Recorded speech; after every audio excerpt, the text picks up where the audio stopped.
ಅವನಂತೂ ಸಂಜೆ ಆಗಲಿ ಬೆಳಗ್ಗೆ ಆಗಲಿ ಯಾವಾಗಲೂ ಕೂಡ ಪೂಜೆ ಮಾಡ್ತಾನೇ ಇರ್ತಾನೆ. ಇದು ಮನೆಯಿಂದನೇ ಕಲಿಕೆ ಆಗಿರಬೇಕು ಅಂತ ಹೇಳ್ಬೋದು ನಾವು. ಯಾಕೆಂದರೆ ನಾವು ಕೂಡ ಬೆಳಗ್ಗೆ ಸಂಜೆ ಅಂತ ದಿನನಿತ್ಯ ಪೂಜೆ ಮಾಡೋದ್ರಿಂದ ನಾವೇನು ಮಾಡ್ತೀವೋ ಮಕ್ಕಳು ಕೂಡ ಅದನ್ನೇ ಕಲಿತಾರೆ. ಬ್ಲಾಗ್ ಆಗಿರುತ್ತೆ. ಸಂಜೆ ಡ್ಯಾನ್ಸ್ ಕ್ಲಾಸಿಗೆ ಹಂಸನ್ನ ಕರ್ಕೊಂಡು ಹೋಗ್ಬೇಕಾಗಿತ್ತು. ಸೊ ಹಾಗಾಗಿ ಪೂಜೆ ಎಲ್ಲ ಮಾಡಿಬಿಟ್ಟು ರೆಡಿ ಆದೆ. ಇದು ಬಂದು ನನ್ನ ಡ್ರೆಸ್ಸು ನನ್ನ ಆಫೀಸ್ಗೆ ಹೋಗ್ಬೇಕಾದ್ರೆ ನಾನು ಹಾಕ್ಕೊಳ್ತಾ ಇದ್ದೆ. ಬಟ್ ಇವಾಗ ನಾನು ಜಾಬ್ ಬಿಟ್ಟು ಮೇಲೆ ಡ್ರೆಸ್ಗಳು ನನಗೆ ಹಾಕ್ತಾ ಇಲ್ಲ. ಯಾಕೆಂದರೆ ಅವಾಗ ಒಂದು ಸ್ವಲ್ಪ ಜಾಬ್ ಹೋಗ್ತಿರ್ತೀವಿ, ಒಂದು ಸ್ವಲ್ಪ ಸಣ್ಣ ಆಗಿರ್ತೀವಿ. ಆದರೆ ಇವಾಗ ಜಾಬ್ ಬಿಟ್ಟ ಮೇಲೆ ಮನೇಲಿ ಇರ್ತೀವಲ್ಲ, ಸ್ವಲ್ಪ ದಪ್ಪ ಆಗಿರ್ತೀವಿ. ಸೊ ಹಾಗಾಗಿ ಡ್ರೆಸ್ಸು ಅನ್ಕಂಫರ್ಟಬಲ್ ಆಗ್ತಾ ಇರುತ್ತೆ ಕೆಲವೊಂದು ಸರಿ. ಬಟ್ ಹಾಕೊಳ್ಳೋದೇ ಬಿಟ್ಬಿಟ್ರೆ ಇನ್ನೂ ನಾವೇನು ಮಾಡ್ತೀವಿ, ಹೊಸ ಹೊಸ ಬಟ್ಟೆ ತೊಗೊಂಡು ಇನ್ನೂ ಊದ್ಕೊಳ್ತಾ ಹೋಗ್ತೀವಿ. ಸೊ ಹಾಗೆ ಊದ್ಕೊಳ್ತಾ ಹೋಗಬಾರ್ದು ಅಂದರೆ ಹಾಗಾಗಿ ನಮ್ಮ ಹಳೆ ಡ್ರೆಸ್ಗಳ್ನೂ ಕೂಡ ಹಾಕ್ಕೊಳ್ತಾ ಇರಬೇಕು. ಆವಾಗ ನಮ್ಮ ಬಾಡಿಗೆ ಸ್ವಲ್ಪ ನಾನು ದಪ್ಪ ಆಗಿದ್ದೀನಲ್ವಾ, ಸ್ವಲ್ಪ ಯಾಕೆ ಜಾಸ್ತಿನೇ ದಪ್ಪ ಆಗಿದ್ದೀನಿ ಅಂತಲೇ ಹೇಳ್ಬೋದು. ಇದು ಪಕ್ಕಿದು ಅಂತ ತಿಂದ್ಬಿಟ್ಟು ಮಗಳು ಬಿಟ್ಲು ಅಂತ ಹಿಂಗೆ ಕುತ್ಕೊಂಡು ತಿಂದ್ಬಿಟ್ಟು ಬಾಡಿನೇ ಒಂದು ರೇಂಜಿಗೆ ತರಿಸ್ಕೊಂಡ್ಬಿಡ್ತೀವಿ.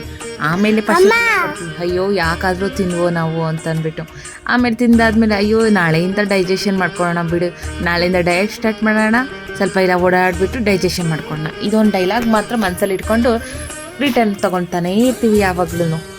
ಇಂದು ನಾನು ತುಂಬಾ ಕಾಫಿ ಲವರ್ ಆಗಿಬಿಟ್ಟಿದ್ದೀನಿ ಅಂತಲೇ ಹೇಳ್ಬೋದು. ಯಾಕೆಂದರೆ ಅಪ್ಪು ಪ್ರೆಗ್ನೆನ್ಸಲ್ಲಿ ನಾನು ಕಾಫಿನ ಕುಡಿತಾ ಇರಲಿಲ್ಲ. ಬಟ್ ಆದರೆ ಬಾಣ್ತಿಲಿ ಮಾತ್ರ ಕುಡಿಯೋಕ್ಕೆ ಸ್ಟಾರ್ಟ್ ಮಾಡಿದೆ.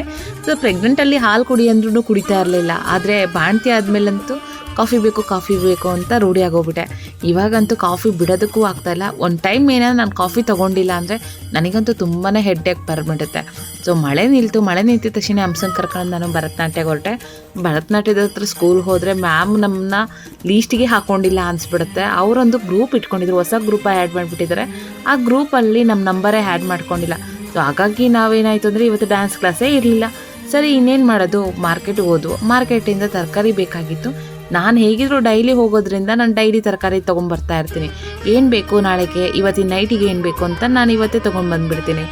ಡೈಲಿ ಹೋಗ್ತಿರ್ತೀನಲ್ಲ, ಸುಮ್ಮನೆ ಯಾಕೆ ಮುಂಚೆನೇ ತೊಗೊಂಬಂದು ಜಾಸ್ತಿ ಇಟ್ಕೊಂಡು ಕೊಳಿಸೋದು. ನಾನು ಹೋಗೋ ಟೈಮಲ್ಲಿ ಯಾವಾಗಲೂ ಫ್ರೆಶ್ ಆಗಿ ಸಿಗುತ್ತೆ.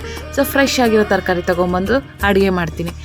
ಬಂತು ಅಂದರೆ ಸಾಕು, ರೋಡಲ್ಲಿ ಓಡಾಡೋದಕ್ಕೆ ಭಯ ಆಗುತ್ತೆ. ಎಲ್ಲಿ ಗುಂಡಿ ಇರುತ್ತೆ, ಎಲ್ಲಿ ಹಳ್ಳ ಇರುತ್ತೆ, ಎಲ್ಲಿ ಏನು ಓಪನ್ ಮಾಡಿರ್ತಾರೆ ಅಂತ ಅಂದ್ಬಿಟ್ಟು ನಾನಂತೂ ಬೈಕ್ ಹೊಡಿಬೇಕಾದ್ರೆ ತುಂಬಾ ಭಯ ಆಗಿರುತ್ತೆ. ಅದರಲ್ಲೂ ನಾವು ಒಬ್ಬರೇ ಹೋದ್ರೂ ಪರವಾಗಿಲ್ಲ, ಮಕ್ಕಳು ಬೇರೆ ಇರ್ತಾರಲ್ಲ. ಸೊ ಹಾಗಾಗಿ ಭಯ ಅಂದರೆ ಆ ರೀತಿಯಲ್ಲ. ಮಳೆ ಇರುತ್ತಲ್ಲ, ಮಳೆ ಬಂದಾಗ ಎಲ್ಲಿ ಗುಂಡಿಗಳಿರ್ತಾವಂತ ಮಗಳನ್ನ ಓದಿಸೋದಕ್ಕಂತ ಕೂತ್ಕೊಂಡ್ರೆ ಮಗ ಕೋಲ್ ತೊಗೊಂಬಂದು ಕೊಟ್ಟಿದ್ದಾನೆ ನೋಡಿ ಹೊಡಿ ಅಂತ ಅಂದ್ಬಿಟ್ಟು, ಓದಿಲ್ಲ ಅಂದರೆ ಒಂದು ಕೊಡಬೇಕಂತೆ ನನ್ನ ಮಗ ಕೊಟ್ಟಿರೋ ಐಡಿಯಾ.